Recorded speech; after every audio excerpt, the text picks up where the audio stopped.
Ladies and gentlemen, what's going on? Welcome back to the MCU Reviewed. To me, this is a very, very special episode, as they all have been lately. We're just on a hot streak here, where we are in the MCU.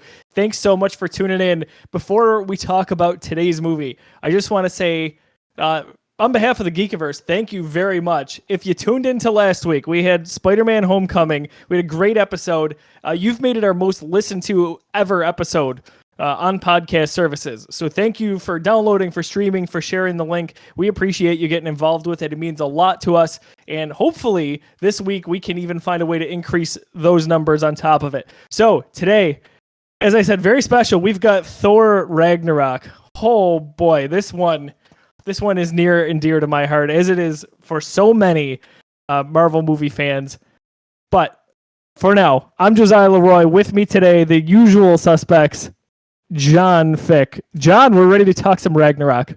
You're telling me Spider-Man Homecoming is our most listened to episode and there's 44 seconds of dead air because for the first time ever we had an issue recording. Of course that's the one. Of course that's the one that picks up steam. And my entire opening thoughts on the movie are just muted because OBS doesn't like me. That's cool. So if you missed those, and you did, if you listened to it, the 44 seconds, you can hear what John is trying to say by watching the video version at YouTube. So youtube.com/thegeekiverse. Hey, we know that's not the best cross promo ever, but you can go check out what you missed from John's comments. That's not true. I just clipped it out. That audio doesn't exist. So I just re-uploaded it. Doesn't exist? No, that didn't record at all. So I thought you had it. Okay. No, okay. I went back and re-uploaded the YouTube. I just cut my dead air out. So I just basically transitioned from you asking to where, opening thoughts, and we just go right to JT. So if we could just cut this whole segment out where I said to go to YouTube. Okay, just kidding. JT, are you ready to talk some Ragnarok? Because holy crap, I am. Hey, I'm freaking excited. It was great. I felt like I watched it again for the first time. Loved it. Dude, every single time I see this movie, oh my gosh, it's just unbelievable. It's out of this world.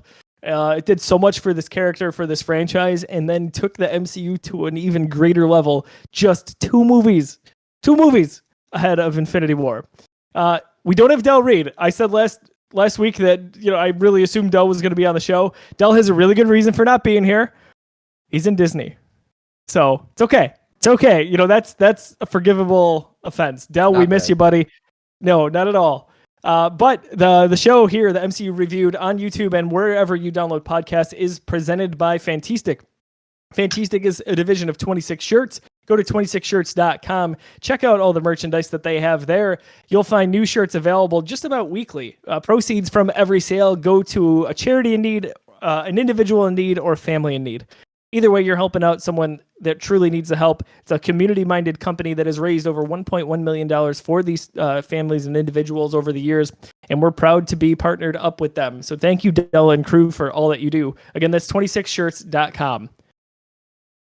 Boys, my goodness, we're going to talk a lot about this movie, so buckle up here. First impressions, I'm going to go right to John. Tell me your 101 on Ragnarok. The movie is just so much fun. I mean, it's just they nailed it just like Guardians nailed it. It is it's a comic book comedy through and through, which is crazy for the Thor franchise because take a look at our rankings. I'll flip over for the viewers here. The Thor movies are two of the bottom three ranked movies on this list, and that's not going to change, right? So the first two movies in the entry of this franchise didn't really sell us on the character, didn't sell us on Asgard, obviously too much things that are redeemable about them. Go back and watch those episodes, but for the next one to come through and totally reinvent the vibe of this character, what a great job by Taika Waititi and that whole crew, man. It's such a fun movie. They did it without really rebooting everything, right? So right. they that's kind of, I mean, nothing comes to mind. This is unprecedented. So we've had reboots, right? Like Spider-Man, where we had Spider-Man, then Amazing Spider-Man, and then this version of Spider-Man in the MCU. Even Star Trek, to a degree, comes to mind. This is not that. This is a continuation of a series set within this crazy MCU. And the story there is insane to me. Chris Hemsworth was a big part of wanting to find a new direction for this character, knowing very well his strengths as a comedic actor. And boy, did they nail it with Taika Waititi here. And I can't wait to see what we get from Taika in Star Wars eventually. But JT, initial thoughts on Ragnarok? I'm just gonna give a little clap to Mr. Ty himself. He saved the Thor franchise, hands down. I Sure. mean, like, obviously in the bottom three, as far as the other two movies, but I mean, mix of comedy, great mix of a good plot and character development, and the action along with that. Like, I wasn't super excited to go into that movie. I mean, not to go too far ahead with the movie experience, but I wasn't. I didn't know what I was gonna get out of it, but I walked out like, holy crap! Like, he saved Thor. Like, Chris Hemsworth is like a good Thor now. Like, this is what we wanted. So Right. yeah, I agree on John's point too. Like, a good comic book mix along with the comedy. So it was great. Right, and we'd had flashes of this Thor. We'd known that Thor could be this character. We talked about it in the first Right. the first Thor film, the first episode of the first Thor episode of this podcast. There was more hints of that those comedic elements than we actually remembered going back and watching it. So those hints and the character that could be Thor was always there. So just shout out to Taika for just unlocking it and giving us something truly incredible. Honestly, I feel like he just kind of boosted Thor's and eventual development throughout the Infinity War and Endgame as well. Like, it's if not for Ty, we wouldn't have the Thor we got in those two movies too. So it was just great all around. Right. Just amazing. JT, I could not agree more there. I feel like he caught almost single-handedly Thor's character development and like the way these characters were viewed to a way that we looked at Iron Man and Cap. I know some people will think I'm crazy for saying that, but Thor is right in that conversation for me, if not above those guys, depending on the day. And that is because of Ragnarok and then where it goes in Infinity War, which was just mind-blowing to me. And then to take it a step further, even Endgame with another iteration of this character that just evolved. So I just incredible foresight there by Hemsworth and co. to go and really correct the course with this character. And I remember not being totally super excited for this movie, but it was the MCU, right? We had just seen Spider-Man and Guardians, and the MCU's chugging along. We're getting Black Panther, we're getting Infinity War. So this was the one that I was like, this might be kind of the break in between. But I could argue that it's the best, possibly, of the three movies, and if not, it's at least in the conversation for the three movies that came out in 2017, which I never would have in a million years guessed that I would say that. So, Thor Ragnarok, let's talk box office quick. Original Thor did $449 million US. Thor The Dark World did 644. Ragnarok gets to 854. So we see a nice scale there. No surprise, I think, as we've seen throughout the past few weeks here of kind of the trajectory of these movies. And then, of course, things exploded after that when we got to Black Panther and Infinity War. But just good stuff all around. Do you guys remember your first viewing, going into the theater, what your expectations were, and then how you felt as you left? Right. John? Absolutely. This was the first Thor movie that I have seen. So watching the MCU, we talked about it. You can go back and listen to what I got hooked in the MCU and when that every movie that came out was a much watch for me. I never had interest in Thor when those films came out. When the first one came out and arguably from the second one, the MCU was still kind of a early idea, right? We knew we were getting all these cool movies, didn't really know what they would be, didn't totally fall in love with the franchise. Thor Ragnarok was the first one that I actually saw, period. I went back and watched the other ones in my lead up to Infinity War. I remember when it first was announced, I'm like, okay, another Thor movie, another one that I probably won't care about. And it wasn't until the trailer, which we're going to watch in a little bit, that I'm like, oh, okay, they're trying something here. There's a vibe here. The music, the colors and the splash logos, they're going for this aesthetic. Like, okay, something's going on here. And I remember watching some early reviews because I didn't see this movie at least the day it came out. I think it may have been opening weekend. I actually saw this in theaters by myself. I remember I couldn't get Courtney to go with me. All my friends, if they went, they already went opening weekend, or maybe they didn't have any interest. I saw reviews that were like raving about it, and on like a Sunday night, I just drove up to the AMC like super close to me and just saw it by myself. So super memorable for me because that was like one of the first times that I did that kind of as an adult, and now I love doing it. Big fan of going to movies by myself. But yeah, that's my run with this movie. It just blew me away. Didn't expect much from it from the announcement. The trailer had me interested. The reviews got me hyped, and I just remember the the credits of this movie are credits that I sit through every time because they're just absolutely gorgeous. I love the artwork and the credits in this movie, but I just remember sitting there in the theater being like, yo, I just loved a Thor movie. This is insane. Sounds about right. JT, take us through your first experience with this. Yeah, I mean, so for me, I feel like, and you talk about the numbers with the box office, a lot of that was just Infinity War hype, I think, at first. But then, a lot of the reviews started coming out, critically acclaimed, what I said almost, right? Like Ty save Thor. And I waited a little bit to watch it. I didn't go right away. I didn't even go opening weekend, I think. I went the weekend after because I just wasn't as hyped for it, right? But I go in and I'd be completely mind blown. Like I literally remember looking at my older brother, and I go, did they just do that? Like, I think they did. Like, we just didn't know what to say to each other. It was that good. And again, aesthetically speaking, like I loved a lot of I think all of us loved a lot of what Ant-Man had to show, and I think Doctor Strange, as far as like aesthetically, right? No, it was more Doctor Strange. I think all of us had. I love that.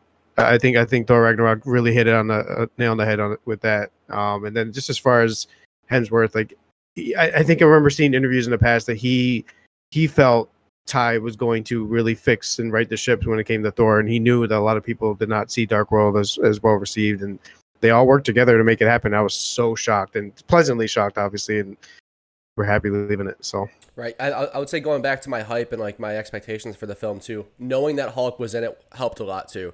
So in the early trailers, and even like the casting and just the development of the film, we knew that Hulk was going to be a part of it, and we'd heard a little bit about what that would look like, and the Grandmaster and everything like that. So like those little seeds got me kind of excited, and the trailer did a lot for it too. But not until I saw people like, I'm super in tune with that kind of stuff, their YouTube reviews of whatever. So I remember just watching that the opening weekend and just being like, all right, they did it, I'm in.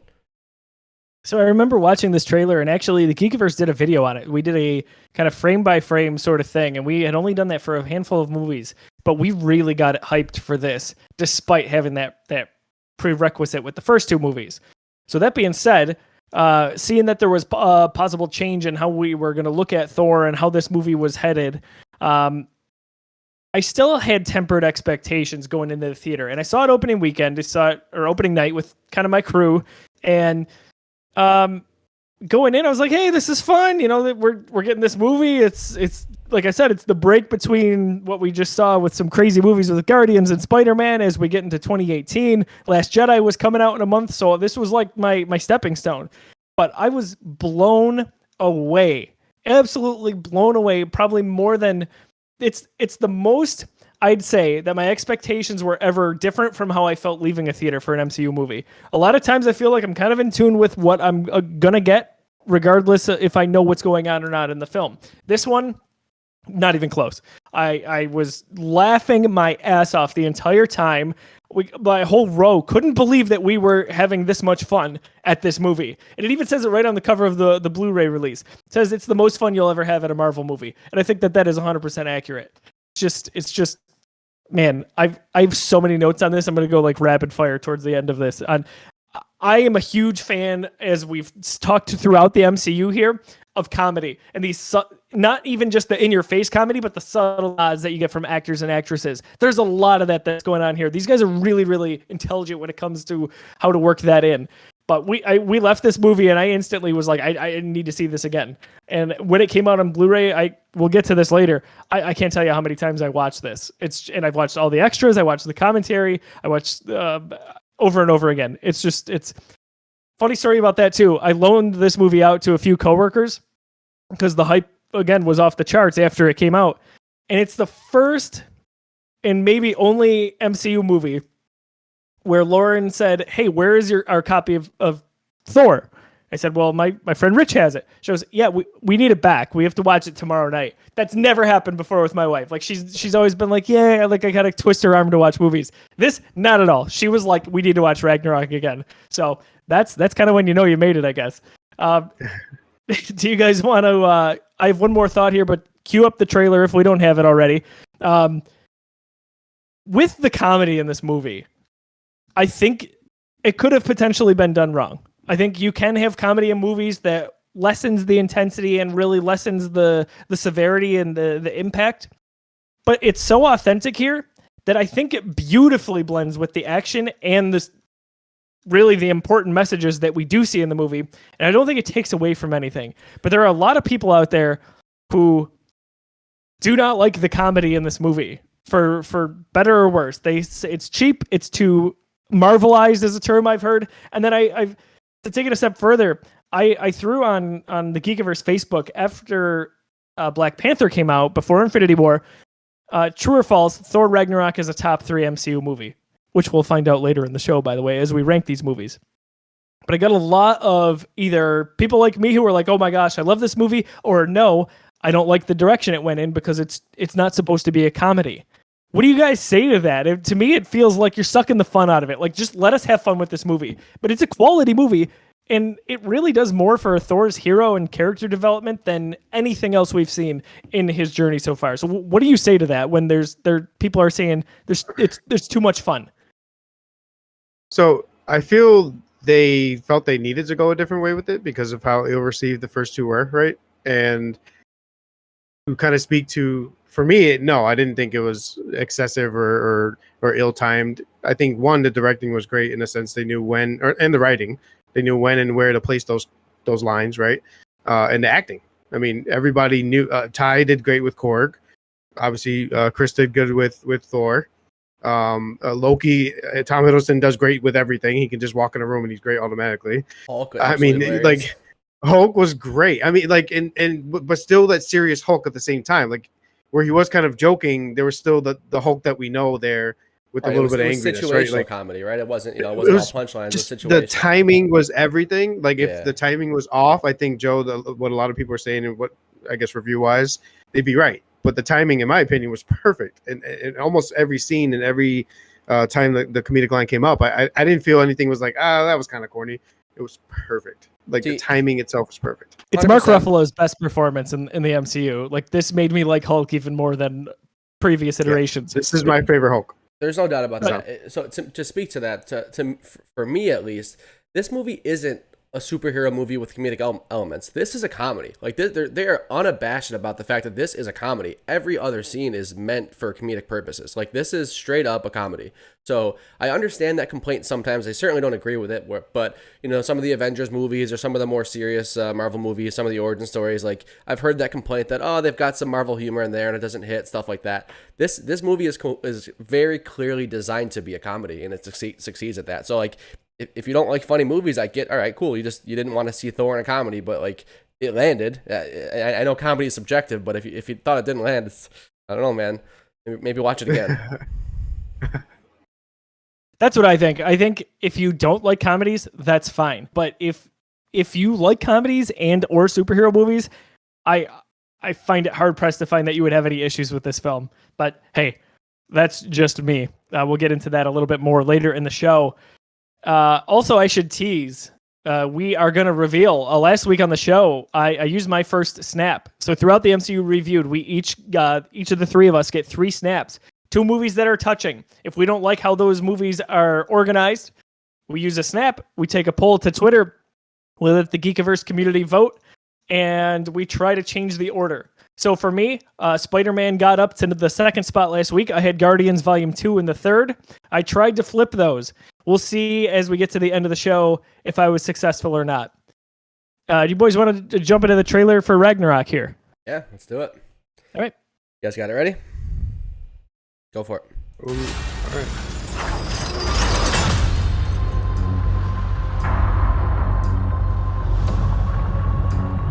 Now I know what you're thinking.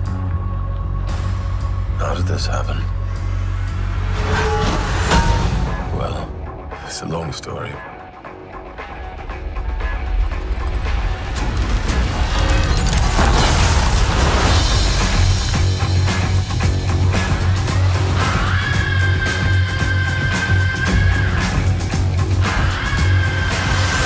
Asgard is dead.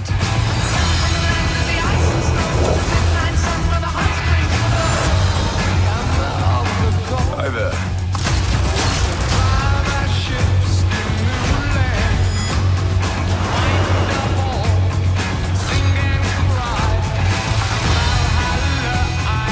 What have you brought today? Tell me. A contender.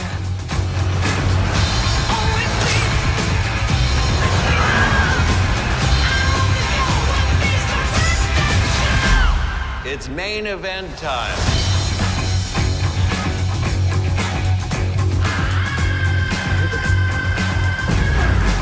And now, I give you your incredible...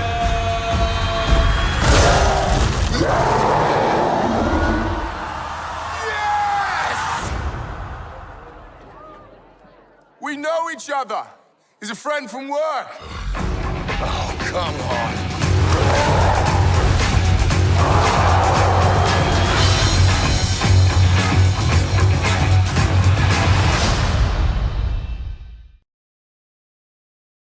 So like I said earlier, man, that trailer is just perfect to set up what this movie is.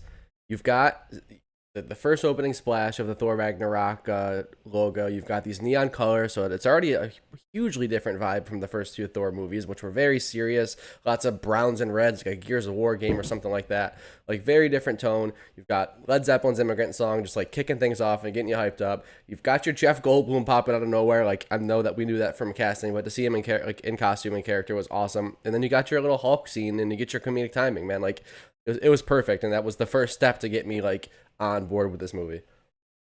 This is a great iteration of what we were going to see in the movie. And that didn't happen a lot as we've talked throughout the MCU. This one was pretty accurate, and it was a nice bridge from those last two movies to get us excited for Ragnarok. I mean, man, looking at that, the hilarious leave off there is that, you know, they're friends from work, right? Like that is, oh, I'm ready to go.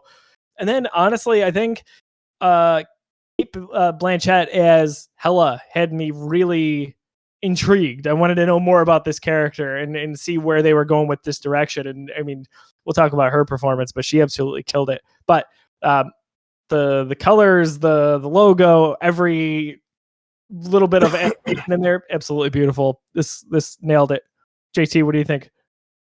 So when I first saw it, I was kind of like, I thought of or after I watched the movie, I was like, just when that Dumb and Dumber scene between the two, and it was like, just when I think you couldn't get any dumber, you go and do something like this and totally redeem yourself. Like when I saw the trailer at first, I'm like, what is this Thor? Like, I mean, do I even want this to be Thor? And then I watch it, I'm like, well, goddamn! Like you totally made it work. So, yeah, totally redeemed themselves. Is what I could say. be misremembering this, but I feel like after this trailer is when the term "as Guardians of the Galaxy" was coined.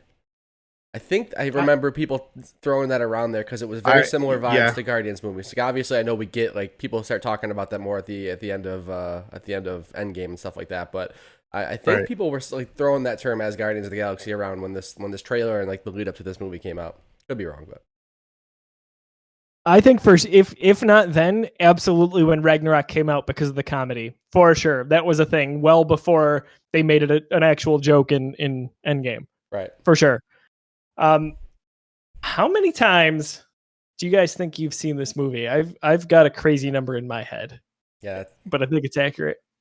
I think I'm probably in like the 7 to 8-ish, maybe around floating around 10 if we were to get crazy. I've rewatched this a bunch because I really do like it. I think I saw it in theaters twice, both by myself, I should add, because such a fun experience if you haven't done it. But, and then, yeah, once it came out, I remember watching it a few times. So, yeah, I would say like 6 to 10 probably feels right for me.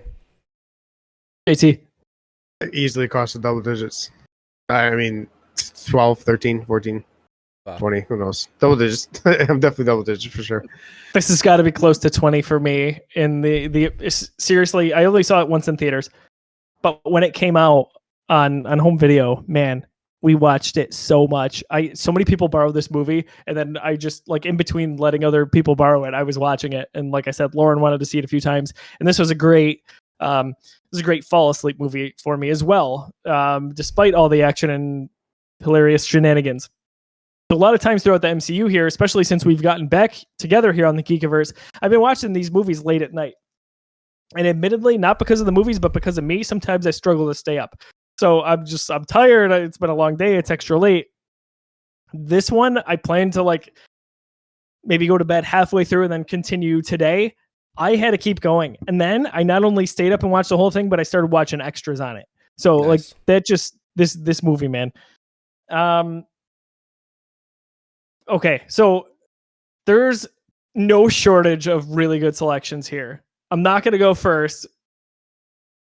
I think we all maybe have someone in mind, but favorite non-title character for Thor Ragnarok. I think we would all pick the same one, so I'm not going to go first. But whoever wants to go, rock, paper, scissors, take a character. I'll take it. I'll take it. I gotta go Korg. I just I love covers the rock, got it. everything about Korg. Like Ty obviously plays him, and he's quirky. He's funny. The comedic timing was amazing. It's so good, dude. He like every line he has is just great. Piss off, They're- Ghost. It's the best line in the movie, dude. It's the best line in the movie. The kick is Every hysterical. time I think of it, like, it could just be in the middle of nowhere. Just I mean, piss off, you go Ghost. back to the end. He's just so, and it's funny too. Like, so I watch a lot of gaming streamers on Facebook. Like a lot of people watch them on Twitch.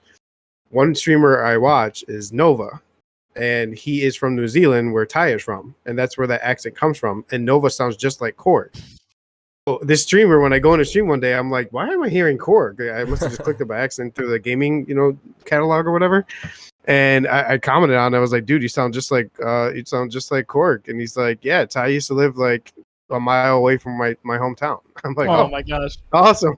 It was just random, but Maybe they're close. Korg. I don't know, right? Who knows? Korg all the way. I mean, everything about him is just funny, hilarious. What a perfect fit.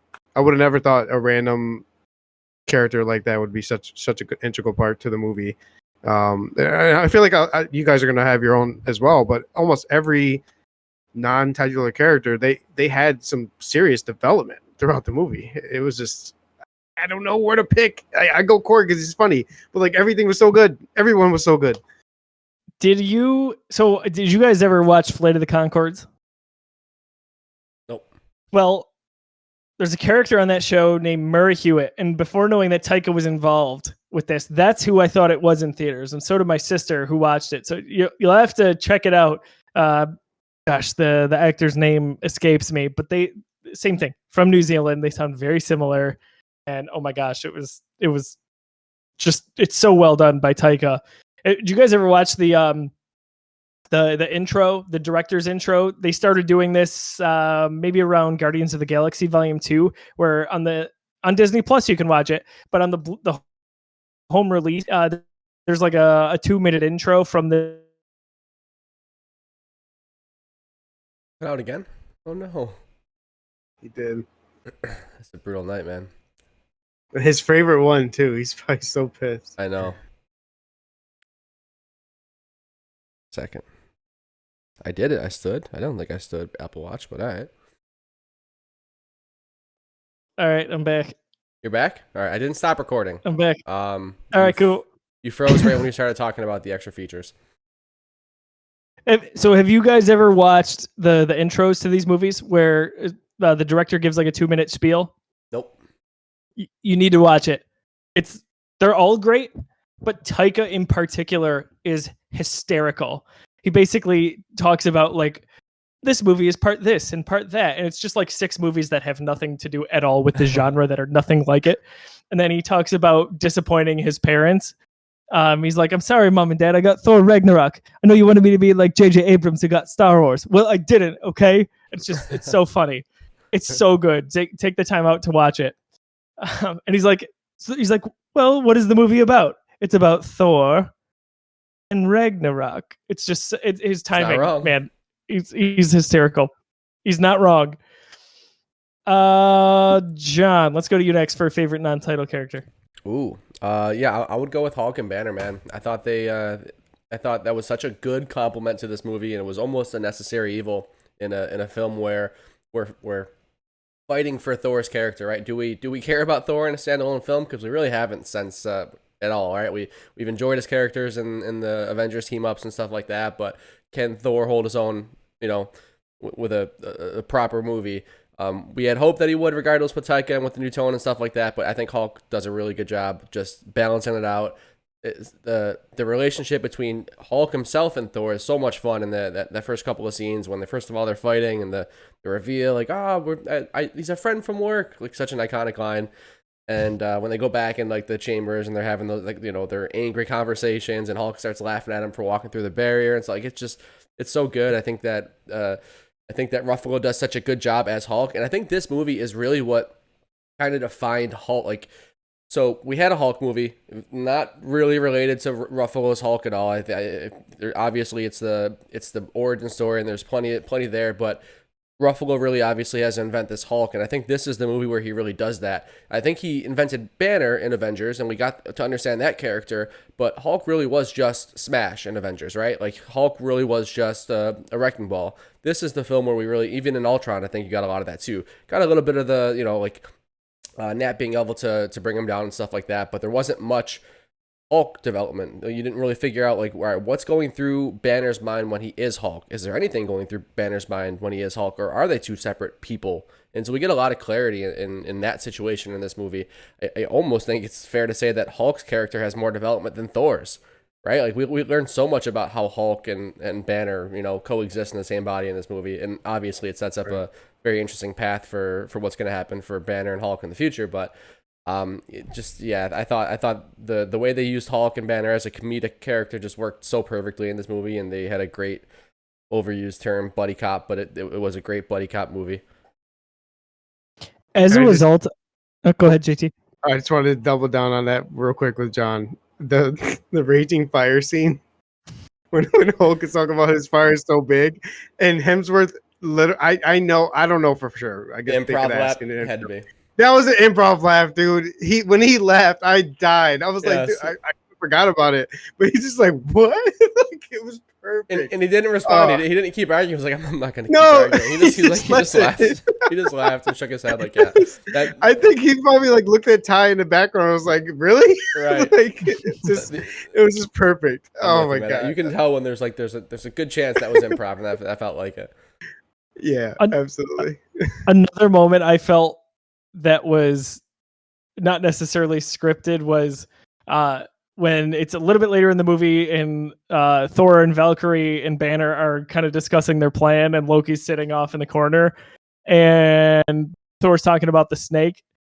I lose it every time that he says he picked it up to admire it. Are you kidding me? Are you kidding me? That feels like it every time. That feels like Taika though. That feels like perfect like Taika comedy though. I picked it up, to admire it. Like, and I love how he goes. He tells that Loki basically goes and changes form. But when it flashes to Tom Hiddleston quick, and he's smiling and he looks like he's laughing on the inside. I don't think that was part of it. I think he was just sitting there and laughing at the scene. Yeah. Yes. Oh my gosh. There's so much of that genuine comedy throughout.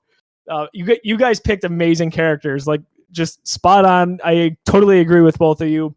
For me, I'm going to pick Hela in Cate Blanchett's performance. I think we say, or at least I say this every time we get to a new movie, but I feel like that movie's villain is the second best one almost to Thanos, because I feel like I can't put anyone above Thanos. But I'd be hard pressed to say anyone is better than her. And I was hoping that they would kind of spin back to her in some way, shape, or form in Infinity War or Endgame. It's fine that they didn't, because they're great with the storylines they chose.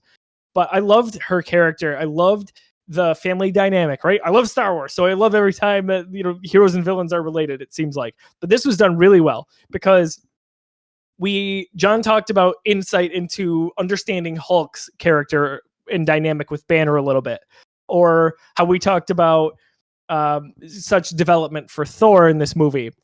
I felt like there was a lot of development, believe it or not, for Odin's character as a result of Hela and the family dynamic, and even the relationship between Thor and Loki. Like, this is the closest they've ever been, despite all of their bookend opposite points of view on things. And I thought that she was almost the glue that tied a lot of that together. Every time she's on screen, I was totally glued to it. And she usually had the more serious tone for the movie. She had her humorous moments, but that was great. The battle with Thor towards the end of the movie was really great. Every bit of dialogue that she delivered was delivered with purpose and presence. And I was such a fan of it. Who doesn't love Cate Blanchett? But it was great to see her really take this to a new level. And hey, it was also great to see her and Carl Urban in a way reunited as they, from the Lord of the Rings trilogy, some alumni there.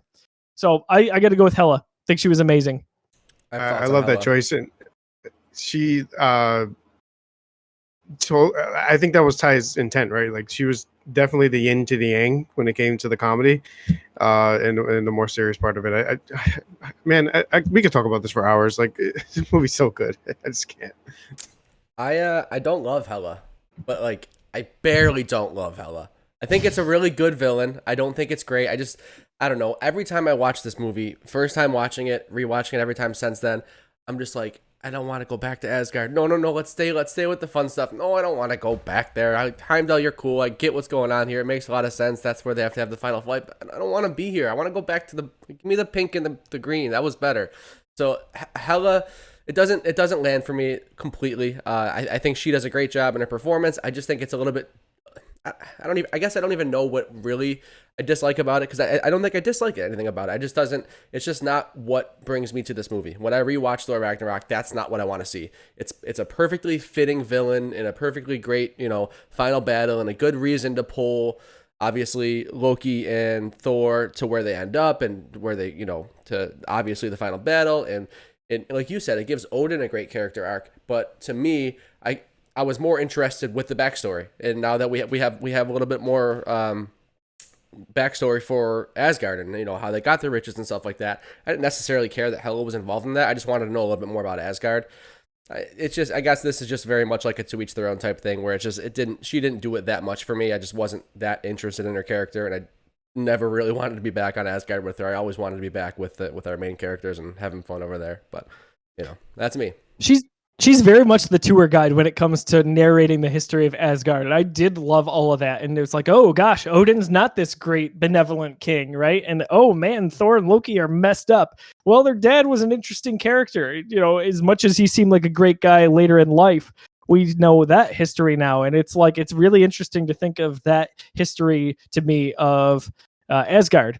Now, John, I see what you're saying and not wanting to go back to Asgard, but that's how I felt in like Dark World. I was like, oh gosh, I don't want to be in this movie. But with Ragnarok, to me, I liked it. I thought it was balanced. Yeah, and I guess saying I don't want to go back to Asgard wasn't really right. That's just kind of setting. I don't want to go back to the Hela conflict. I want to stick with what's going on over here. I love this relationship with Thor and Hulk and Valkyrie and Jeff Goldblum. Like, they're just such strong characters, and like they set this tone. I'm having so much fun over here. I don't want to go back to that conflict. I know we have to, and it was good enough, but it wasn't why I watched this movie. Not even close. I would say you got a point there from my perspective too. This is not. I never think of her when I initially think of Ragnarok. I always think of the ridiculous comedy and even the funny moments between Thor and Loki. Like, you can go down so many rabbit holes with it. But I'll say once I get there, she enhances it for me. But that being said, more than maybe any other movie we've had so far on the MCU Reviewed here on the Geekiverse, I don't know what I'm going to pick for that moment of the movie, because there's so many to choose from. There was tons of comedy. There were a few serious moments, a few bonding moments between some of our characters. I've kind of got a few circling in my head, but I don't know if I want to go first. Do either of you have a moment or a quote, something in your head that kind of sticks out above the rest? Yeah, I do. I'll go first, if that's cool. So I'm going to stick away from, I think one of you guys are probably going to go with a comedy moment, so I'm going to stay away from that, and I'm going to go with the Valkyrie attack in the past, when all the Valkyrie died except for the flashback with Hela. That was a beautiful scene, wasn't it? I mean, cosmetically speaking, whatever you want to call it. And again, a little more back history into the previous stuff with Asgard, I guess, and with the Valkyries and what they're about. So, and it kind of spoke to her development as a character. I think we're going to see more of that with Thor: Love and Thunder coming out too. So, that was just a beautiful scene. Loved it. Yep, that's a good one. That's one that when I think about those Asgard scenes or the Asgard flashbacks, that's kind of my favorite part, is learning about the Valkyries and that character, because I think she's an awesome character and continues to be in the MCU, to see where she came from, and that another like unsung hero in this movie in terms of like new characters and story arcs. Like absolutely incredible. Right. Mine, I'll go with a low hanging fruit for me at least, and one that I already referenced. The scene after Hulk and Thor's fight when they're in Hulk's dressing room or whatever you want to call it, and they're just like hanging out and they're just hashing it out, and you can just see both of their anger and frustration, and just the way they talk about past events on Earth, and and I love the double line from Thor. It's like, I don't even like Banner. Hulk's always been my favorite, and to get that payoff later, where he's like, I don't like Hulk. Banner, you're always my favorite. Like, it's so, that's great, but it was almost like you could tell that was gonna happen. Like, you're setting something up here because this is like way too funny. Just their relationship in that scene is just like what made me realize that, like, man, these two guys on screen together are something I'm really here for. When Banner says later on, "You're just using me to get to Hulk," that's gross. I love that line. That's gross. And Hemsworth's Hemsworth's delivery of the line, "I prefer you," as he says it the second time, he almost can't get it out because he's like, is he gonna remember? That's good. Oh my gosh, yeah, great moment. Believe it or not, I'm about to talk about comedy to death in Joe's notes here. So I'm going to go with a serious moment for my moment.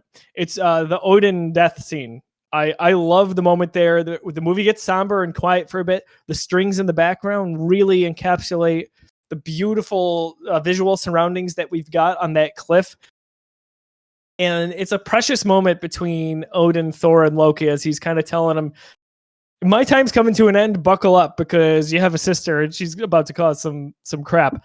But just some good advice and fatherly stuff there. And I love that Thor kind of tells Loki, hey, lift your spell. But Loki shakes his head like he doesn't want to do it because he doesn't want his dad to be upset regarding their mother. But his dad says, it was a good spell essentially, but I got out of it a long time ago. I had a different vibe from that. I got a vibe that was Loki was saying like, no, this isn't me. Like, I'm not doing this. That's my other line of thinking with it. But my natural instinct went to my first thought was that I'm not doing this because I don't want him to see it. But I 100% see what you're saying, John. Yeah, I totally get that. So I'm not sure which way was intended, but either way works kind of the same way, right? It does. The way he kind of passes away there, and then Thor, you see his emotion come out as the clouds come in. All of that, and then they meet Hela. All of that sequence is just amazing to me. So I'm gonna go with that. All right, boys. Rapid fire here. I'm gonna run through these because I have more notes than even the Guardians movies. I'm gonna just fly through these. I know, it's crazy. You guys thought Guardians was my baby, but this might be it. I don't know. All right, guys, the movie starts out amazing. Thor says, Serta, son of a bitch. Oh my gosh, it's so good. They set the tone. They know what they're doing. They know what they're doing. Right away, I'm like, no, wait. The whole sequence between Thor and Surtur is hysterical. Him calling it a tiara and sort of going, it's a crown. And then that was a big eyebrow. Thor, Thor playing it back and saying, "No, your house," and he goes, "A mountain." Just the stupid little words that he got wrong. Messing with him. So good, so good. I'm gonna have a constant theme throughout this, and I'm gonna call it cliche, but it's Hammer time. So the Hammer cinematography is the best it's ever been. Early in the movie, when not only is he wielding it like a prequel lightsaber, but when he flings it around in the circle and it's just hitting him one by one. Oh my gosh, it's so good. Like, right. I feel like I never understood Mjolnir better than I did here. Like, you can think about it, but like there's a lot in this movie where that is almost a character in itself. They nail the combat with Mjolnir, and it's like, I think Rashawn said this in the in both Captain America, the first Avenger, and then the Winter Soldier episodes, where he said that he didn't throw the shield enough in the first one, and then he's like, he finally threw the shield enough, and we finally understand the physics of the shield and why this is such a cool weapon. They very much did that with Mjolnir here. Like, they're going back, there's some cool scenes with Mjolnir in the first two Thor movies, but like they really defined what this thing can do, and they really made it a lot of fun. Yes, there was. Sorry, not to interrupt. You guys, your pronouncing of that hammer is amazing. Both of you. I'm shocked. Stop saying it. I can't say it. Really? Meow. You guys are shit. Meow meow. That's all I say. I can't say it. Man. Again? Mule. Mule. Like animal. Mule. Near. Mule. Mule. There you go. You just got it. You just did it. One Good more job, time. JT. Like, well, because Joe said it first, I'm like, oh damn, and then John said it, I'm like, well, goddamn. There's me like. Pronunciation lessons with the Geekiverse. That's great. Oh my gosh. Okay, sorry. I never wrote something stupid. But. Josiah says it, and JT goes, What? then John says it, and he's like, so, guys, the shake weight with Scourge. Are you kidding me? Shake weight. It's hysterical. Oh my gosh. That whole scene was so good, but Death and Destroy, right? Like, just so good. Together they destroy. Oh my gosh. The shake weight kills me every time. And his focus that he's trying to show off to these women that he is a shake weight from Texas, right? Like, it's hysterical. Yeah, even just like the opening delivery of that. Behold my stuff. That gets me. Carl Urban, I love him in this role, by the way. Good timing on his part. Comedy's going to be a theme throughout these notes here.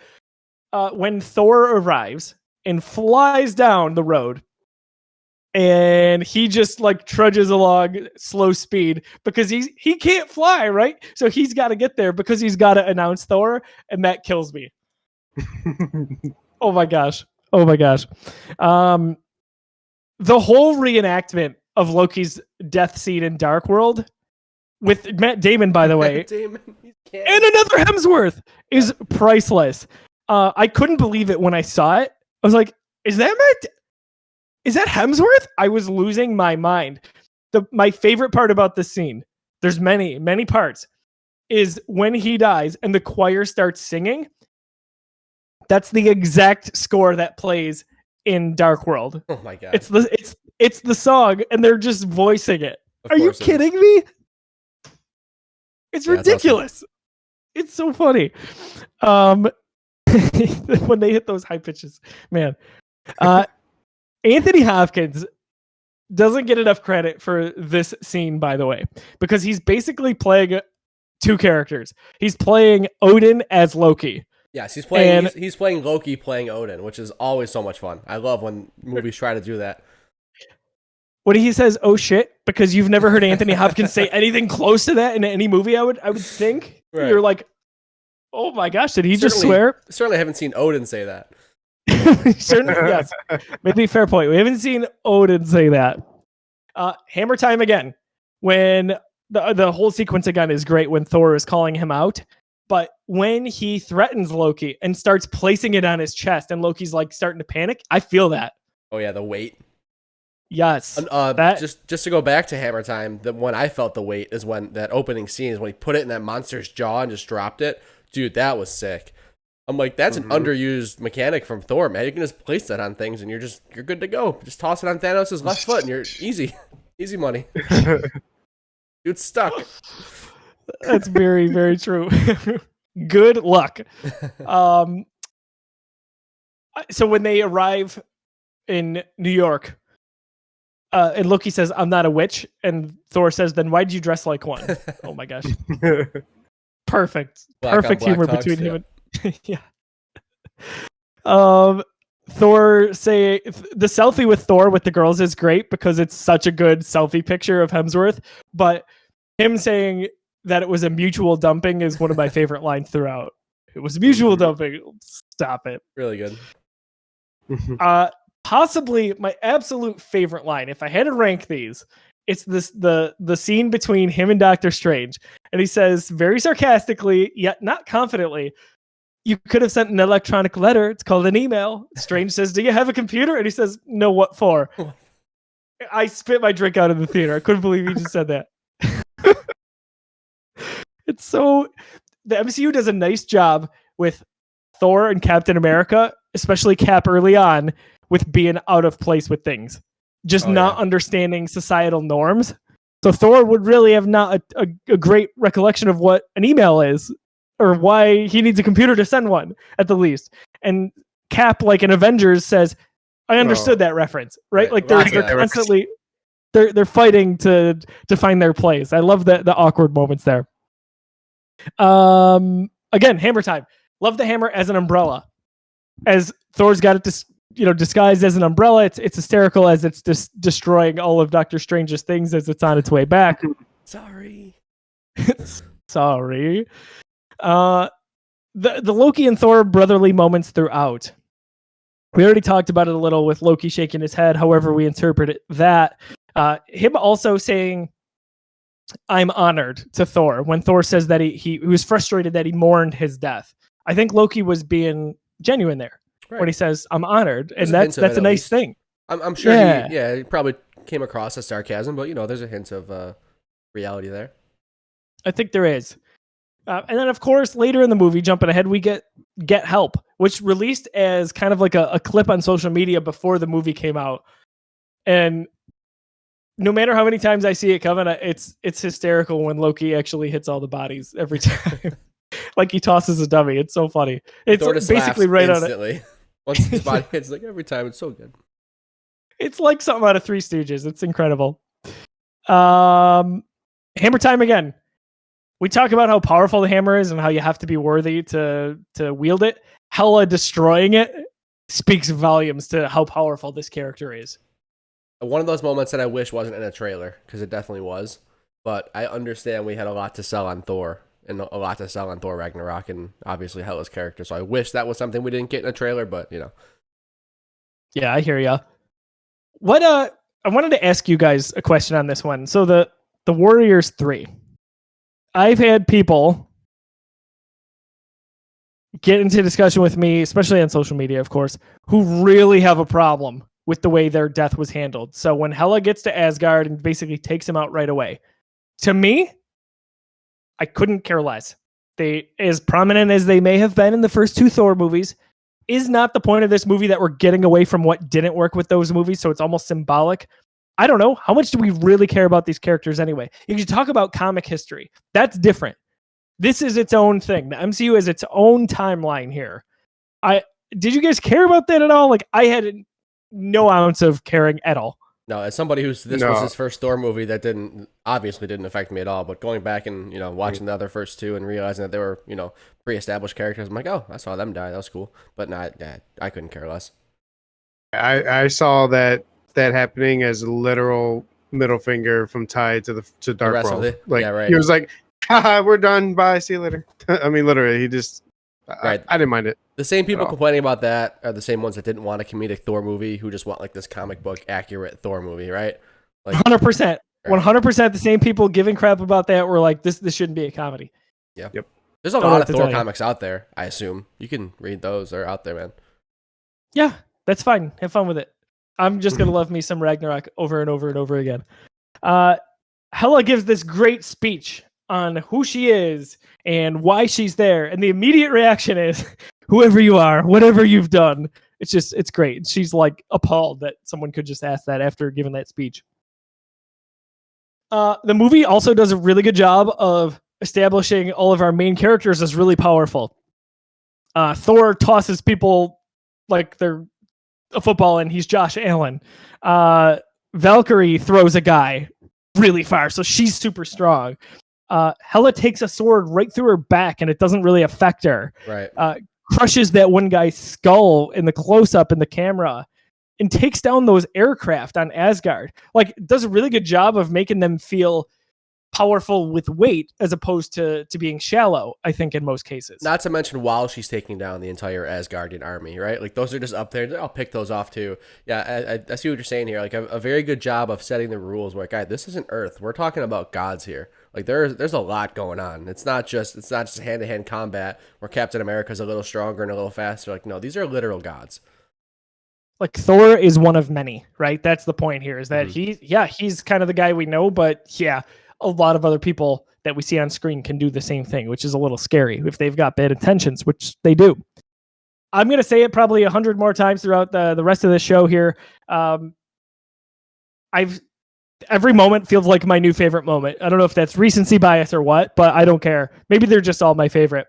On the ride, when Thor gets to Sakaar And it's like a Disney ride almost, right? Like you're taking it through and they're giving you a history on what's going on there.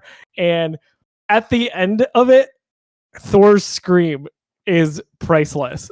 Just the in the reveal that he's just in a room not moving at all. It's perfect. so good. It's so good. Taking a quick break here to thank you if you're watching on youtube.com/the Geekiverse or listening wherever you stream your podcast. We appreciate you.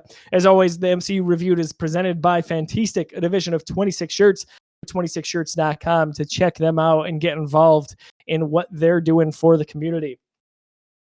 Korg says you don't need to be afraid of unless you're made of scissors. Great little line there. Thank you, Taika. Right after that, hey Doug. Oh, just our luck. Doug's dead. Like the whole Doug thing throughout is wonderful. Bye, new Doug. That's exactly what Doug used to say. In the vault on Asgard, the fake Infinity Gauntlet. Right. Interesting. It's almost that, they had to kind of do something with that, since in the first Thor movie there's just the Infinity Gauntlet with all 5 stones sitting in it. Like they had to almost had to rewrite that for sure. But also the real Tesseract, right, of course, which has real consequences as we get, a movie and a half later on in the timeline. In the jail, Thor throwing a rock through Loki's face, and Tom Hiddleston's blank expression is great. As John mentioned earlier, piss off, Ghost. Oh, he's freaking gone. Great line. So good. Thor's entire dialogue on women warriors when he's talking to Valkyrie. Just backpedaling the whole time. It's so good. It's so awkward. Oh my gosh, he nails it. Do you have the exchange with Korg in the same scene? Because that's one of my favorites I need to talk about. Go for it. Dude, I think, just like you, I think I said that the piss off Ghost is my favorite line in the movie, but this one gives it a run for its money when they're talking about Mjolnir and how he flies on the thing, and he's explaining it. And Korg the hammer rode you on your back. He's like, the hammer rode on your back. Whoa. The hammer pulled you off. That line right there just kills me. The hammer pulled you off. The hammer pulled you off. That one gets me every time, man. So those are my 2 Korg moments where I'm just like, I can't, dude. Every time I watch this movie, I lose it with those 2. I'm gonna pull you off. Here's the 3-prong stick. He goes, it's pretty useless unless you're trying to defeat 3 vampires huddled together. What? Just picture that visual. It's so good. Taika Waititi, what we do with the shadows? Have you guys seen the movie? I just keep meaning to, but I have not. No, every time someone brings it up, I throw it on a short list and I just never get to it. Dude, we bought it a few years. I think it came out a few years before Ragnarok came out because we loved Jermaine Clement from Flight of the Conchords. Well, Jermaine and Taika they run that movie. And if you love Taika any bit, you will love that movie because he's got a lot of camera time and his humor and his accent.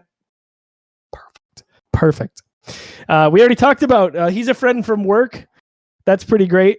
When Thor's about to cut his hair, I think it's kind of funny that the way he screams no is arguably more intense than when Thanos snaps the gauntlet. I'm kind of kidding on that one. When they're announcing that the Hulk is coming to the arena, they call him Incredible.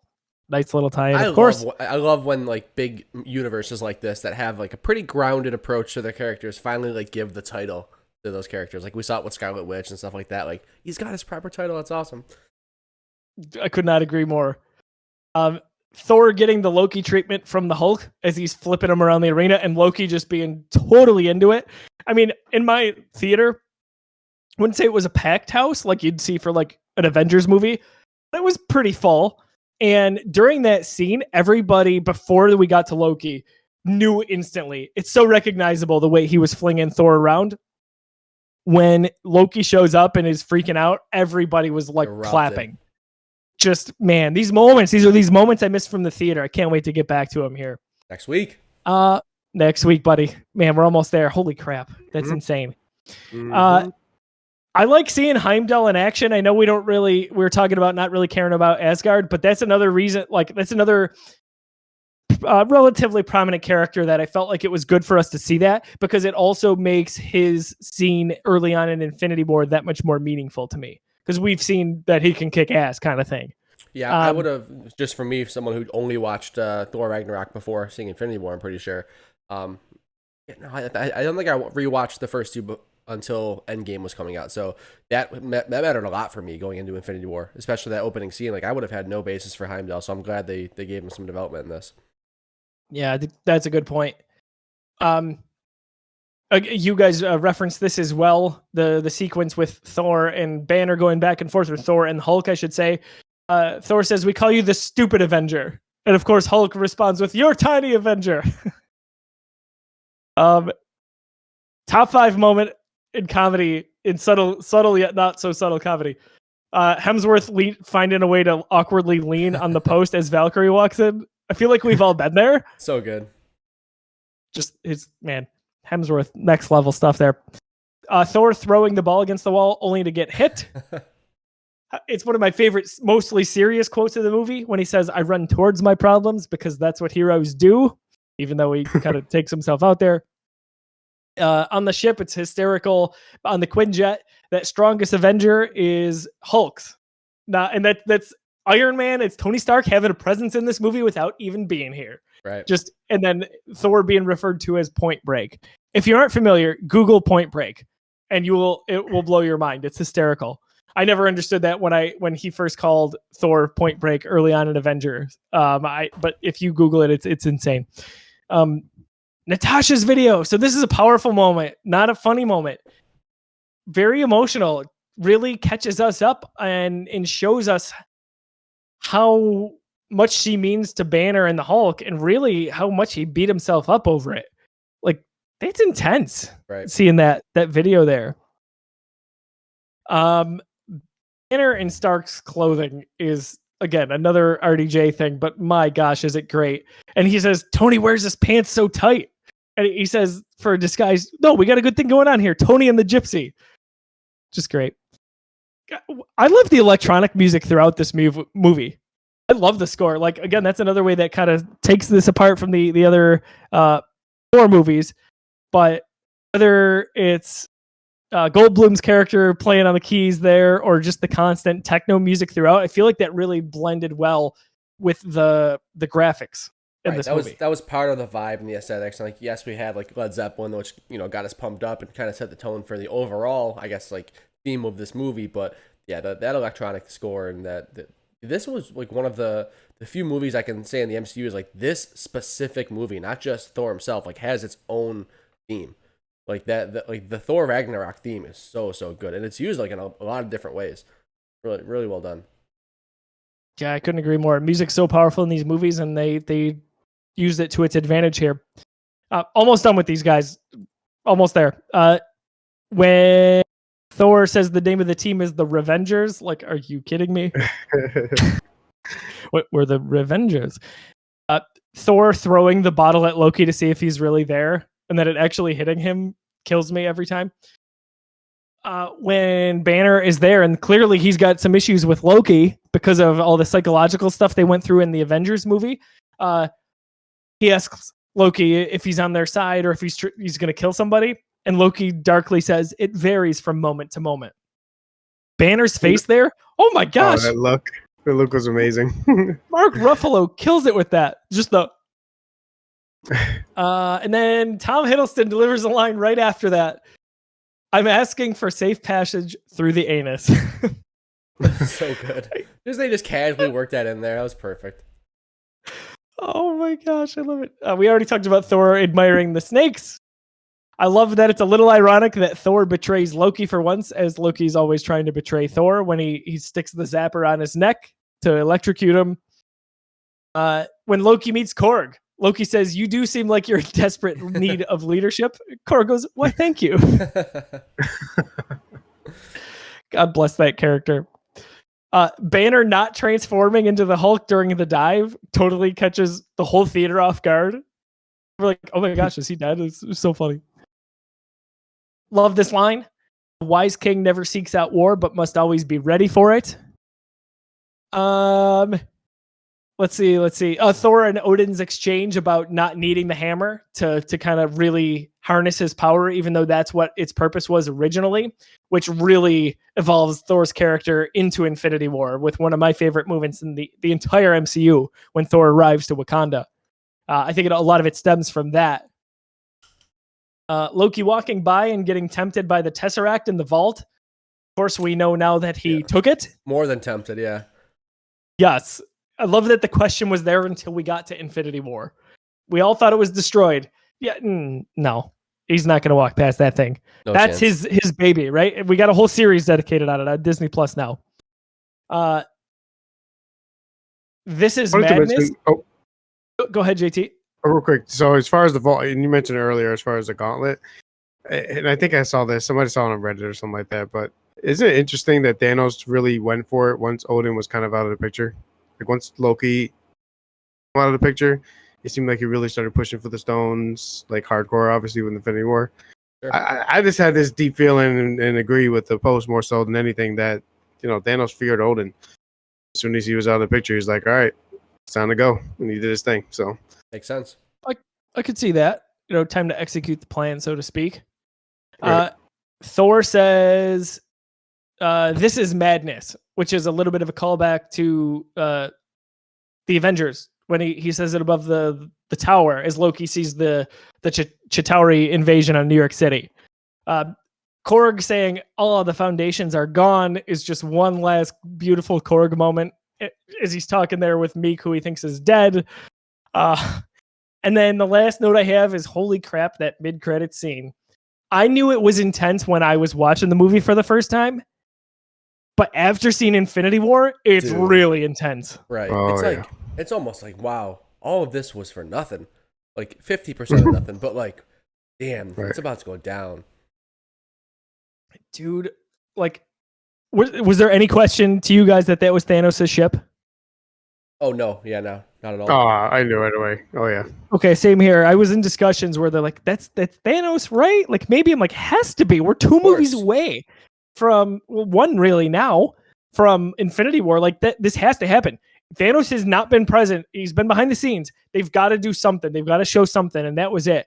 And immediately, every time I see that now, it takes me back to the opening the opening montage in Infinity War as you hear the radios calling for help, and Dude. it's heavy. Right. I remember man. calling my brother, like, I don't know, quite a few hours after we watched it in theaters, and I was like, "Can you imagine if Thanos showed up like 10 minutes earlier? It'd be Hela, Surtur, and Thanos going at each other for like 30 minutes probably." But yeah, no, it's intense. That initial call or the radio call out, insane. Oh, it just gives me goosebumps thinking about it. Yeah, goosebumps for real. I can't believe we're almost here. Infinity War. I've not watched anything MCU. It's been a long time since we started the show. We had a big hiatus, and I'm so overdue to watch that movie, to watch Endgame. Black Panther next week. Holy crap! I got a lot to talk about here. So thanks again for sticking with us through this. I know I ramble on about Ragnarok, but it is near and dear to my heart. Thank you, Taika. Thank you, Hemsworth and crew. Guys, we're gonna reveal our new rankings for the MCU Reviewed. First off, John, why don't you take us through? Let's see the results of the poll. We can recap where the rankings were, and then if I was successful or not with my snap. Okay, so we got the rankings up here. So this was as of last week, pre-snap. Number 1, Captain America: Civil War. Number 2, Spider-Man: Homecoming. Number 3, Guardians of the Galaxy Volume 2. Number 4, Guardians of the Galaxy. Number 5, The Avengers. Number 6, Avengers: Age of Ultron. Number 7, Captain America: Winter Soldier. Number 8, Iron Man. 9, Iron Man 3. 10, Ant-Man. 11, Doctor Strange. 12, Iron Man 2. 13, Captain America: The First Avenger. 14, Thor. 15, Thor: The Dark World. Number 24, The Incredible Hulk. So after the snap, another refresher, Josiah was not happy that John and I put Spider-Man: Homecoming ahead of Guardians of the Galaxy Volume 2. So we used his first snap, 1 of 3, got 2 left. So we put up a poll on twitter.com at twitter.com/the_Geekiverse. Did the people agree, John and Joe? No, they didn't. I don't have to drag anything around here. Joe, do you have the numbers? Do you have the results? It was close-ish, right? Like, it wasn't a blowout. Yep, bear with me 1 second here. I'm gonna I want to say we're talking like 53 to like 47. It was pretty close, but like it wasn't that close. You know what I'm saying? Mhm. I honestly, I didn't have much of a doubt. I just like, we talked about it a little bit towards the end of the episode when you made that snap. I just don't think people, when they think about Guardians, I feel like they just think about the first one. And I think they don't think as fondly about Guardians 2 as maybe they did when it first came out, and or maybe they haven't rewatched it, whatever. I just feel like people think about Guardians as the first one, so they just aren't as favorable about it, and people really love Homecoming. Well, I gotta say, I figured it really truly could go either way, and I can't be mad about Spider-Man: Homecoming. It's a great movie. I love it, but I love Guardians 2 more, and a lot of people, almost half, agreed with me. So Almost of our half. poll results, almost half, not the half I needed, or but 52.2% to 47.8. Wow. Yeah, it's Very close. That's a close poll. It's close. So It's almost super close. 52 to 48 if you're talking about a divide on Twitter. Right. Thank you to those who stuck with me for that one. I would appreciate some distance now on this. Yeah, no, it's fine. I can't be pissed about it. I thought I was going to get there. Spider-Man got out. If you watched along for the 48 hours, Spider-Man got off to a really, really good start. It did. And I was like, oh my gosh, I got no chance here. But then Guardians pulled ahead. I was like, oh boy, I just got to get this to the garage. Then I woke up the next morning and Spider-Man was back in the lead, and it was kind of neck and neck, and I never got back there. And then John's stag, people, oh my gosh, John, it was like, Yeah, it was fun. if I wanted to meet people, first of all, incredible time. All of the Geekiverse was there. JT and I were on just a bender, kind of a hot streak there with beer pong towards the end of the night. No. We weren't. You were, sir, Mr. Steph Curry, Chef Curry. I don't want to hear it. I lost my partner, so I got stuck with Angel for a little while, so that was tough. But I was 3-0 with my original partner until he had to go play cornhole, whatever. John was in the exact right zone. You kind of get there sometimes, right? And John was there because he would just be at like this right corner angle and just sink them. But my first game was against JT. I was playing with Tim. Tim from the Geekiverse was on my team. I sank the first 4. I'll never be more epic than that in beer pong, because I was talking to our friend Kyle, and I'm turning to him and I'm just like, yep, and Spider-Man. So it was just hysterical. Just knocking him down. But where I wanted to go with this conversation was that if I wanted to, I just dropped the bomb that I was talking about Guardians and Spider-Man. And then the next thing you know, there's like 7 people surrounding JT and I as we're eating.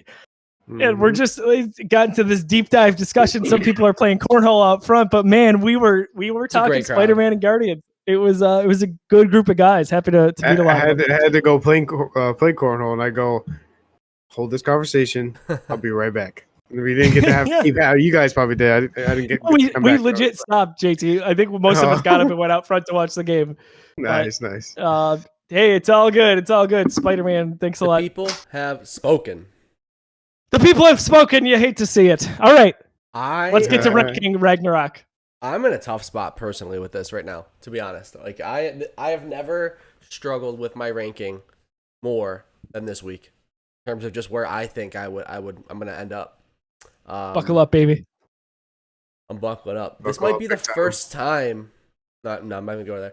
All right, so let's start with a fair spot for this. I think a very fair spot would be to start ahead of Iron Man. I just know John loves Winter Soldier, so I just have to make sure it's there for him. So we've got Winter Soldier. You can start it. You can start it above that. Above that. Okay. Above that. If it's because of me, start it above that. Okay. Josiah said no. I don't want to start it anywhere. He's just gone. He just ghosted. Number 0. He'll be back quick. When he drops out, he's back real quick. So I'm confident we don't have to stop the recording. Yeah. When Josiah fully drops out, I know he's gonna be back quick. So Joe, we didn't even cut there because I knew you were coming right back. When you freeze, it's been a rough Discord night. It's been a very rough Discord night. We're gonna try. This is gonna be the only one that the people will know about because I'm leaving that in because I knew you were coming back. Yeah. But there's 3 or 4 edits we have to make because Discord's just not having a good night with us. But if you're, I guess I'd be safe to start it ahead of Avengers. Right below Guardians 1. That's where I'm pretty confident we can start. Right, Wow. I think we talked about this last week. Again, it's a starting point. Ultron's super high up in my personal opinion, right? But I know things currently above Ultron should not be where they are in my opinion as well. So yes, I'm okay with it being above Avengers. Got it. Same. So all things considered, you wouldn't put it above Ultron? No. Oh, Mhm. interesting. I think like every passing moment, I'm getting there with you that I think I might enjoy Ultron more than the original Avengers movie. It's set in stone. I made my decision, and that's the way it is. But like, I love Right. Ultron. But for me, I'm they're kind of like, surprised that we didn't list it above Avengers. The more we talk about it, yeah, it is what it is. We'll go. We Should we can go back? and we can go back and listen to it and see what happened. But like for me, it doesn't even matter because they're neck and neck. Like I wouldn't put Avengers above Guardians at 4. You know, so like But to me so it I barely think matters. they're in the perfect spot. I attempted to get that up there because I had other intent as well in the future, but Right. that didn't happen. So Yeah. just as those two movies are touching, well, I think we're gonna have 2 more Avengers movies touching.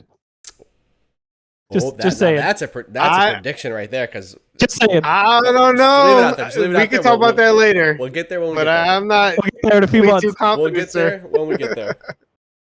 Okay, so yeah, we start ahead of Avengers, so we'll put it right below Guardians, and we'll go from there, right? So we're all in agreement, right? Yes, above Avengers. So I'm just gonna move everything around for the visual people, so we can see what we have. Again, this is just a starting point. We're gonna vote it to see how high we can get it. But yeah, I think I'm gonna that's safe. say that all these movies I love, as I've said, to varying degrees. In this top 5 now, Ragnarok as it sits at 5. Right. Anything here, I'm not mad about. But But- I could on a different day you could tell me one's above another, but these Sure. are officially official, so we got to stick with it. Unofficially, Thor Ragnarok is currently slotted at 5. Let's get official about it. Okay. Who would go ahead of Guardians? Yes. John. Joe? Me as well. You as well. This is where I really get tough with it. Because I slept on this last night. I'm like, do I put it above Guardians? I've been the Guardians guy. So I don't matter, right? So like you guys have already decided you're gonna progress this movie, but like just for the record, I wouldn't do it. And that's so tough. That's so tough for me to not after we just gushed about this movie. And to me, it's when I get back again. I'll get this out of the way because I'm done speaking about this because I've officially drawn out of the race. It's you two now. But when I think about comedy and style and all that stuff done well in the MCU, I think about Guardians, and I think that we give Thor Ragnarok a lot of credit, and justly so, for saving the Thor character. But I almost wonder if that's just like a little too much of the formula, because I said it before, I don't love Hela. I don't love that storyline. I don't want to be a part of that fight that much, right? Like I love being back on is it Sakaar? I always forget the name of that planet. That sounds right. But like I like the colors and I like the jokes and stuff like that, and I love so much what they did with reinventing that character, and I love that we got another comedy in the MCU. But personally, I just feel like the Guardians films do it a little better. So I wouldn't go further, but you guys do. So John, does it change your mind down the road? This is really hypothetical. sure. If they recapture the magic for Love and Thunder, like if they can do it twice, I'll tell you when we do the MCU Reviewed Part 2 and we watch these all again and rank them again. Not gonna happen, but yeah, maybe it will. I don't know. But for me, yeah, I don't go ahead of Guardians just because like those two films, Guardians are the style and the comedy for me when it comes to the MCU. And man, Thor Ragnarok is damn close, but again, it's on you guys now. You said yes. So do either of you put it ahead of Guardians Volume 2? Yes. I do. Ooh, we're moving on up. So now that I'm not mad about, because like to me, Guardians 1 and 2 are like they're neck and neck, same movie, and like in my eyes, same value. So like if you're going ahead of 1, you better go ahead of 2, in my opinion. This is where there was no conversation for me personally. I would have dropped out of the race 100%. I wouldn't even have to think about it. But do you guys think that it's better than Spider-Man: Homecoming? Yes. So do I. Yeah, look at you guys go. I'm so far in the camp of like I can't be mad because I expected this. So now it's sitting at 2. Do either of you put it ahead of Captain America: Civil War? This is really hard for me. I gotta say before JT talks, man, it's hard for me to sit back. on Ragnarok at all. And I couldn't be mad at anyone for saying Spider-Man Homecoming's a better movie. The Guardians movies. On any given day, I probably have those ranked higher, right? Like that's what I love. But this movie just resonates so much with me. That's my 2 cents before I put my vote in. JT, like, I'll give a quick 2 cents too. So as far as what I talked about for my movie experience, like I came in there with literally bare minimum expectations, period. And they exceeded that, obviously, because it's so simple to exceed that, but exceeded that right away, knowing it's one of the top movies. I'm putting it above Civil War too. I'm going ahead with it. Wow. That's And not I don't crazy, know where right? Joe That's is not, with that. That's not crazy. I don't know where Joe is with it, but I'm putting it above Civil War. Snap it away, John, if you have to. But Joe, it depends on you, obviously, to get it there. But ladies and gentlemen, a bold statement has just been made by Mr. JT. And I need to echo that sentiment and bring it to number one. Baby. A new number one. Wow. my boy Joe, come on, dude. I totally expected this to be in the top 3.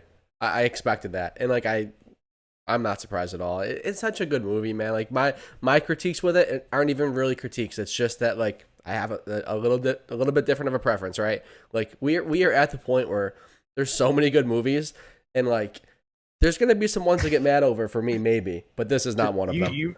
You know where it might have come down, at least for me, and Joe, you might agree. You like your least favorite thing was Hella.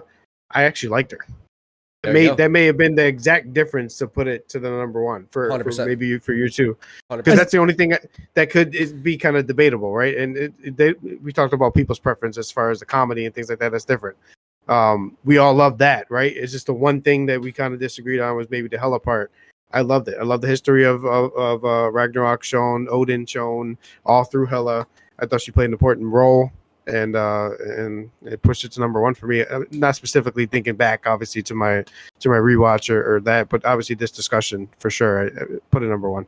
Right. I never thought we'd get there with this. I knew it would be high. I was confident we'd get it to the top 3, but man, can't wait to see the internet backlash on this. Right. Bring it on, everybody. I don't think we're gonna see it, man. I think this is one of the like I speak a lot about like the Monday morning quarterback opinions of these films. I think Thor Ragnarok is one where it's like people think very highly of this movie. I don't think a lot of people rewatch these like we do, where like constantly changing your opinions. I think Thor Ragnarok is one where like you couldn't unsnap. I couldn't win a snap on this movie. I don't think I'd win with Civil War or Homecoming or Guardians. I think I'd get blown out of the water with any snap with this movie, just because it's that good. And it just you think about Ragnarok and you just smile, man. Like it's one of those movies. I'll put it this way: the top 5, I wouldn't be mad at any of us if we put any of those number one. Same. Maybe Civil War. Civil War needs to stay up there for the most part, but in the top 5, we have a great top 5 going. That's my opinion.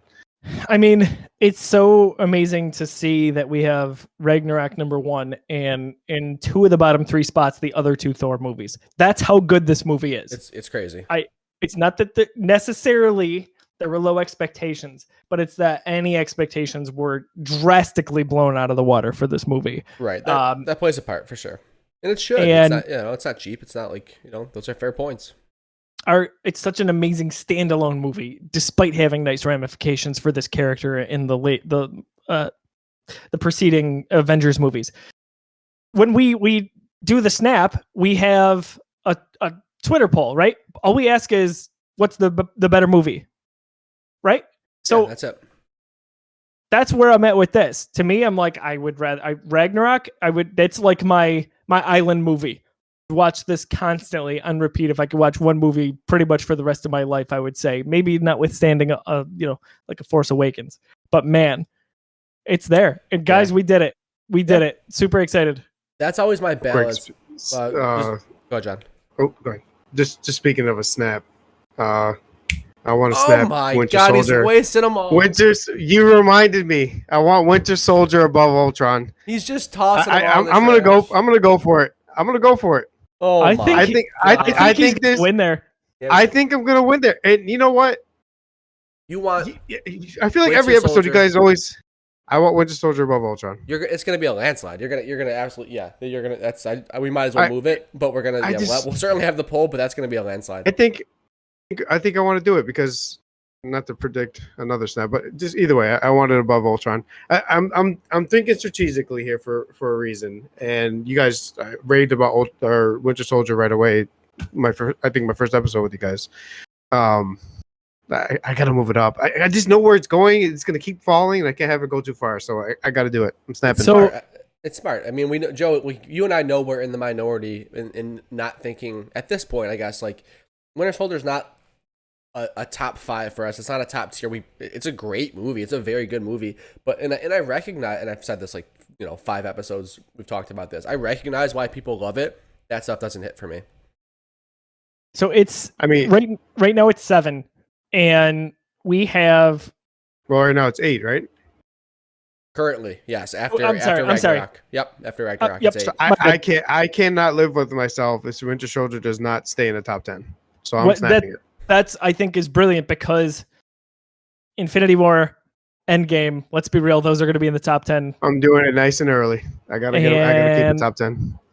There's Black Panther in there. I think that's very likely in this top 10 as well. And then you got some wild cards after that in Captain Marvel and Ant-Man and the Wasp that I don't know where they're going to land. But Far From Home, guys. Far From Home. We're talking to a Spider-Man fan here. Far From Home as well. Oh my gosh, how could I forget? I was trying to think. I'm like, what was after Endgame? Yeah, there it is. So Winter Soldier, man, I don't know what I love these rankings. I love them so much. Good call, JT. That's very strategic of you. That's a good snap. Yeah, that's I like it. I told myself when Winter Soldier was so low, I was like, I gotta find a way to sneak this in top 10 no matter what. That's I don't know if I am because we just talked about 4 other movies you still got to rank. So, man, we got to get Dell on to help me or something. And it's great. He loves Winter Soldier, from my understanding. Right? You won't need the help, dude. Like this is gonna be. I'm talking to keep it top 10 in the future too. Oh yeah, who knows? We got other goals here, baby. We got other goals here. Had Dell gotten involved with the Guardians versus Spider-Man debate, I think that I might have gotten the few extra votes I needed, but he didn't. Maybe. Yeah, and I mean, just back to the way this ranking works. Like, if it so I held out my vote for getting Ragnarok above the Guardians movies, right? If I was part of the conversation and one of you guys said no, I could have seen myself like thinking a little harder and going a different way with it. That's how crazy these work. Like on any given day, Thor Ragnarok, I could have put ahead of both Guardians movies, but just in the moment, it didn't feel right. But if the pressure was on and one of you guys said no, like I could have gotten there. So who knows, man? Who knows? Just love it, guys. Perfect. This has been an incredible episode of the MCU Reviewed. Whether you're watching on YouTube.com/thegeekiverse or wherever you listen to, or stream to podcasts. I know talk so good. So we got a new number 1 movie. Love to hear your reaction on it. Visit us on Facebook, Twitter, and Instagram. Give a comment there or head to thegeekiverse.com. Be sure to share with a friend. It would go very far for us. Good timing for a Thor podcast with Loki in the middle of its run on Disney Plus. So hopefully that plays into the discussion a little bit there. Gotta love us some Tom Hiddleston. Any closing thoughts as we get to next week's Black Panther, John? Yeah, I mean, we talked about it like leading up to this block of movies, but like we're here, man. We're here. We've gotten Spider-Man: Homecoming, and we've gotten Thor: Ragnarok, and Black Panther's coming up, and we have the two blockbuster Avenger movies coming. Like we are in the thick of it, man. I'm just so excited to keep watching these movies and keep talking about them. Could not agree more. JT, wrapping thoughts as we get on to Black Panther next week. I'm just nervous. Come on. I have one more thought before we wrap up here. So you see these 2 posters behind me here? So this is Endgame, and then this one over this way is Infinity War. Oh my god, my camera's mirrored twice because everything will be backwards. But so those are both Matt Taylor prints, and Thor Ragnarok, the aesthetic of this movie gets me so much that I am like on the hunt for this Matt Taylor. You can't. So this doesn't do it justice. The pink and the green in this are just insane. I'm willing to spend a stupid amount of money for the Matt Taylor version of the Thor Ragnarok poster, and don't be surprised if you see that behind me relatively soon. Just saying. Ooh, all right. Okay. I like where your head's at. I'm gonna send this That's to you good. guys. Like, it is one of the best posters I've ever seen in my life. It's so cool. Good stuff, man. Good. Oh man, I can't wait to see it. Well, again, thank you for tuning in to this episode of the MCU Reviewed here on the Geekiverse channel. We appreciate you going along for the journey with us. Can't wait to get to Black Panther next week. One kind of note on just housekeeping for the Geekiverse.